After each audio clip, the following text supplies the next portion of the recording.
서로 밀어주고 끌어주고 덮어주며 자리와 이권을 나누어 먹었던 자들도 끝내 모든 것을 덮지는 못했다. 하물며 사방의 적들로 둘러싸인 이재명을 보호해줄 세력은 어디에도 없었다. 타협을 모르는 노동자 출신의 이재명을 엎어치려고 호시탐탐 노리는 기득권 카르텔의 최전선에 정보 공작 기관과 검찰 그리고 경찰이 있었다. 그들에게 끌려드는 순간 인생은 끝장나는 것이었다. 이재명에게 청렴 결백은 선택사항이 아니라 필수 상황이었다.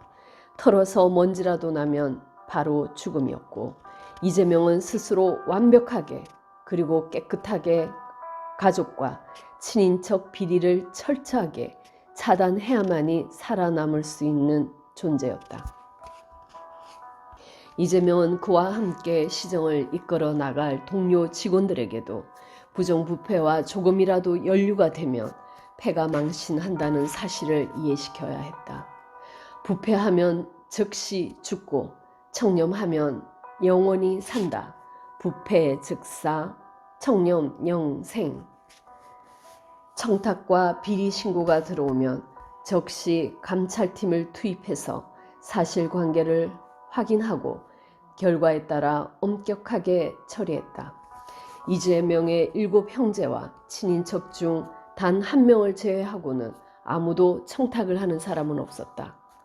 그 한 명이 뜻밖에도 셋째 형 이재선이었다. 벌써 여러 해 전부터 아버지 제사에도 오지 않았던 형이었다. 그러자 이재명이 시장에 당선되자 이재선은 자리를 부탁하러 왔다. 성남시 관내에 있는 한 대학의 교수로 만들어 달라는 요구였다. 이재명이 할 수 있는 일도 아니었고 해서도 안 되는 일이었다. 이재명은 셋째 형이 안타까웠다. 여덟 식구가 단칸방에 살던 시절에도 남의 것을 탐하거나 남을 원망하지 않고 서로 도우며 어머니의 품 안에서 오손도손 살았던 그의 형제들이었는데 이재명이 압정에 찔려가며 공부해 들어간 중앙대 장학금으로 학비를 대주며 대학 입시를 준비시킨 셋째 형이었는데 이재선은 이재명의 후견으로 건국대 장학생이 되어 2학년 때 공인회계사에 합격했고 이재명을 포함한 모든 형제 중에서 사는 것이 가장 나았었다. 교수 청탁을 아예 듣지 않자 셋째 형은 또다시 성남시의 인사와 정책에 대해 자문하겠다는 제안도 해왔다. 인사와 정책에 대한 자문은 시정에 대한 사적 개입과 청탁의 다른 표현이었다. 이재명은 또다시 단호하게 뿌리쳤다. 셋째 형이 개입해서 추진한다는 소문이 있는 노인주택 사업 허가도 원천 봉쇄해버렸다. 이때부터 이재명과 셋째 형 이재선과의 사이는 벌어졌다. 이때 이재명은 분노보다도 슬픔이 밀려왔다. 누구보다도 가난과 불공정에 상처받고 분노하며 살아온 그의 형제들이었다. 그런데 지금 셋째 형은 불공정한 짓을 저지르라고 동생에게 요구하는 것이었다. 이재명은 직원들에게 시장의 가족, 친인척과 접촉을 엄격히 금지하라는 지시를 내렸다. 휴대폰은 물론이고 시장실로 끌려오는 이재선의 전화도 차단했다. 누가 보아도 셋째 형의 행동은 정상이 아니었다. 이재명을 눈엣 가시로 여기는 이명박 정권과 새누리당이 이른 호재를 그냥 내버려 둘 리 없었다. 이명박 대통령에게 보고한 40페이지의 결과 보고서는 이재명 퇴출 대책이었다. 정보기관의 김모 과장이 진두지휘한 이재명 퇴출 작전에는 언론과 지역의 토착 비리 세력이 동원되었다. 그들이 찾아낸 회심의 파트너는 온갖 사고를 치고 다니는 이재명 시장의 친형 이재선이었다. 새누리당이 내미는 비례시의원 공천 미끼에 넘어간 이재선은 자신이 어떻게 이용당하고 있는지 여전히 몰랐다. 이재명은 형이 미운 것이 아니라 아픈 형을 이용해 정치적 목적을 달성하려는 정보기관과 정적들의 야비한 공작에 진저리를 쳤다. 이재명이 전화를 차단하자 셋째 형이 어머니를 찾아갔다. 여러 해 전부터 어머니 집에 발길을 끊었던 이재선이었다. 이재선은 어머니가 통장에 넣어 두었던 노후 자금 5천만 원을 빌려달라고 했다가 거절당하자 어머니에게 입에 담을 수 없는 거친 폭언을 퍼붓고 다른 형제들과도 멀어졌다.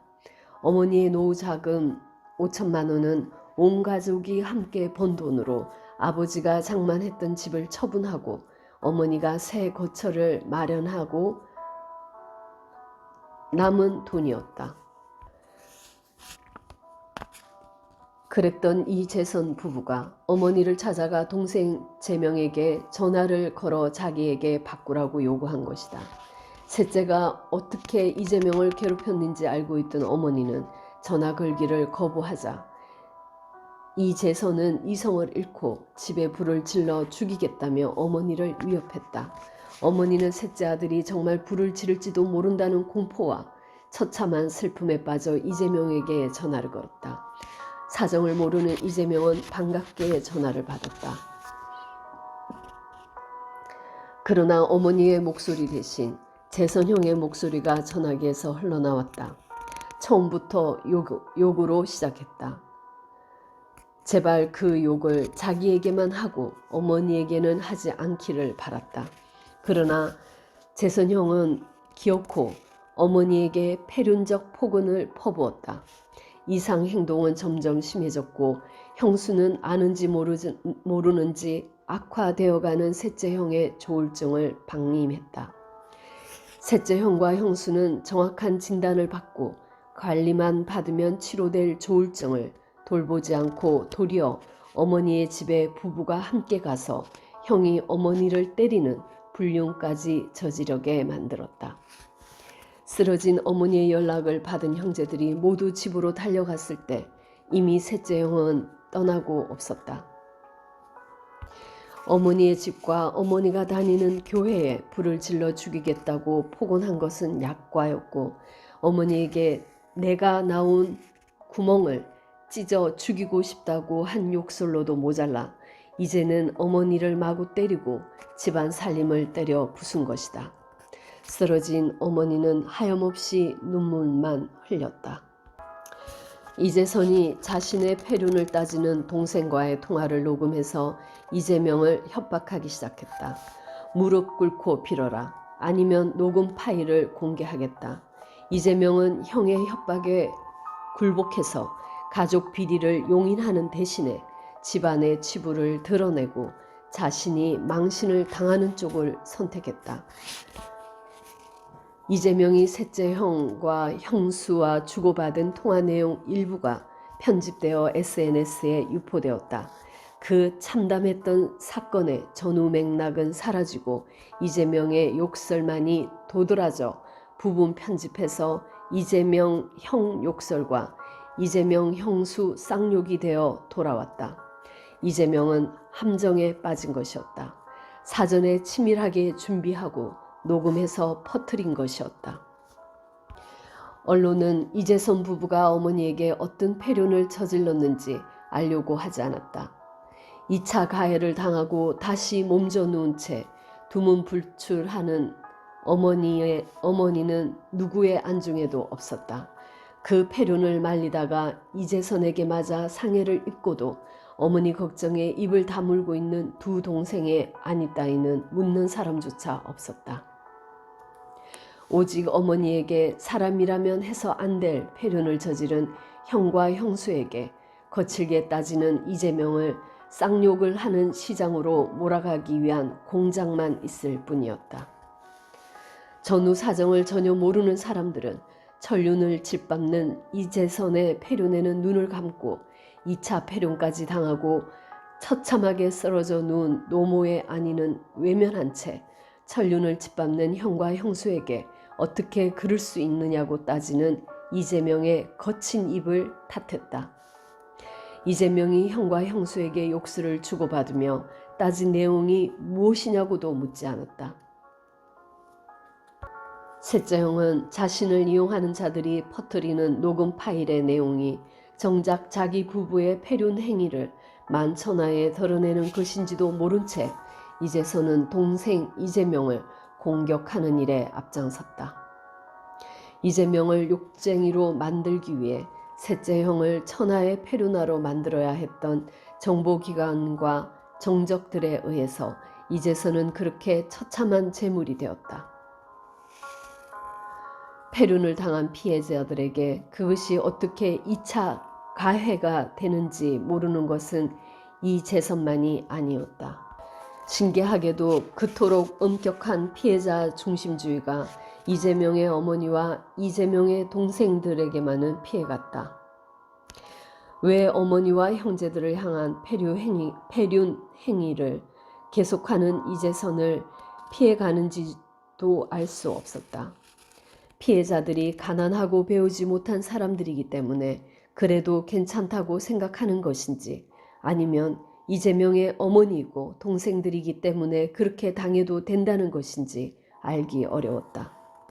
정보기관과 이재명의 정적들은 이 녹음 파일로 이재명을 재기불능으로 만들 수 있다고 여겼다. 하지만 공격을 당하는 이재명이 필사적으로 지키려고 했던 것은 자신이 아니라 어머니와 동생들이었다.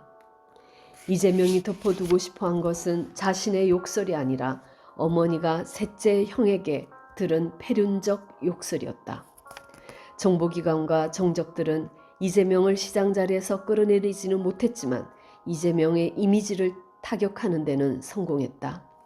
이재명은 쌍욕을 한 정치인으로 망신을 당하고 이제서는 폐륜을 저지르고 전과자가 되었다. 이제서는 정보기관과 이재명의 정적들이 이재명을 망가뜨리기 위해 자신을 철저하게 파괴하고 있다는 사실을 아직도 몰랐다. 그렇게 이재명과 이재선 집안은 세상의 조롱거리가 되었다. 이재선을 그대로 뒀다가 불의의 사고가 나면 성남시장이 형의 지병을 알고도 방치해 참사가 났다며 직무유기로 고발하고 언론을 동원해 융단 폭격을 퍼부으면 되었다. 반대로 강제 진단을 진행하면 직권을 남용해 친형을 강제로 병원에 입원시킨 사람이라고 고발을 하고 물어뜯으면 되었다. 결국 걱정했던 일은 벌어졌다. 셋째 형은 전문의의 우려대로 자살을 시도했고 고의적인 교통사고로 중장애를 입었다. 마침내 그가 사람을 때리고 식구들마저 괴롭히자 뒤늦게 형수와 조카가 그를 정신보건법 제25조에 따라 국립부곡병원에 강제 입원시켰다. 정신병원에 입원한 이재선은 시장 비서실로 전화를 해서 이재명에게 살려달라고 했다. 이재명은 둘째 형을 비롯한 형제들과 함께 국립부곡병원으로 달려갔다. 그래도 피를 낳는 형제였다. 하지만 강제 입원을 시킨 직계 가족의 승인을 받은 사람이 아니라는 이유로 그의 형제들은 면회조차 할 수 없었다. 그 다음에도 구조를 요청하는 형의 전화는 계속되었고 다시 한번 면회를 갔지만 여전히 강제 입원을 시킨 형수와 조카의 승인을 받지 않은 사람은 면회가 불가하다는 대답이 돌아왔다. 상태가 조금 호전되어 셋째 형은 정신병원에서 풀려나 집으로 돌아왔다. 다시 성남으로 돌아온 형은 박사모나 황대모, 황교안 대통령 만들기 모임 회장을 맡아서 태극기 집회에 부지런히 나갔다. 안정과 요양이 필요한 사람을 그렇게 내모는 것이 누구인지 참 잔인하고 지독했다. 더 지독하고 기막힌 일은 자신의 아내와 딸에 의해서 정신병원에 강제 입원당한 이재선을 이재명이 강제 입원시켰다고 덮어 씌운 것이었다. 시장의 고난을 남용해서 멀쩡한 친형을 정신병원에 강제 입원시킨 파렴치범이라는 딱지를 이재명에게 붙이는 모략은 집요했다. 강제 입원 동의서에 셋째 형수와 조카의 친필 서명이 들어있는 국립부곡병원의 입원 동의서와 입원 확인서 사본 등 누구도 부인할 수 없는 명명백백한 증거를 제시하고 나서야 비로소 이재명은 비열한 음해와 모략으로부터 빠져나올 수 있었다. 친인척 비리의 마수로부터 빠져나오는 일은 그렇게 길고도 어려웠다.